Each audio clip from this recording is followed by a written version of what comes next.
మొగలాయిలు హిందువుల్ని పెట్టే కష్టాలు చూడలేక జిజియాబాయి తన కొడుకు శివాజీకి విలువిద్యలు నేర్పించి వీరుల కథలు చెప్పింది. తన కొడుకులో పౌరుషాన్ని రెచ్చగొట్టి వాళ్ల మీద తిరగబడేలా చేసింది. అప్పటి మొగలాయిల సేనాధిపతిగా అఫ్జల్ ఖాన్ అని ఉండేవాడు. వాడు పొడుగ్గా 7 అడుగులెత్తున రాక్షసుల్లా ఉంటాడు. వాడు కూడా శివాజీని ఏం చేయలేకపోయాడు. అందుకని సంధికని పిలిచి కౌగిలించుకున్నట్టు నటించి వీపులో కత్తితో పొడిచాడు. అమ్మో, శివాజీ చచ్చిపోయాడా? లేదురా, శివాజీకి ఉక్కు కవచం ఉంది. ఇనుపగోళ్లతో అఫ్జల్ ఖాన్ గుండెని 2గా చీల్చేశాడు. అది చూసి జనం ఛత్రపతి ఛత్రపతి అని శివాజీని పొగిడారు. ఛత్రపతి అంటే ఏంటమ్మా?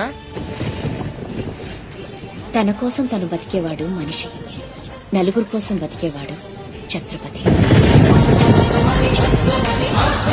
తననంత వాణ్ణి చేసిన తల్లి కోసం శివాజీ పెద్ద కోట కట్టించి బంగారు ఉయ్యాలు చేయించి అమ్మను బాగా చూసుకున్నాడు.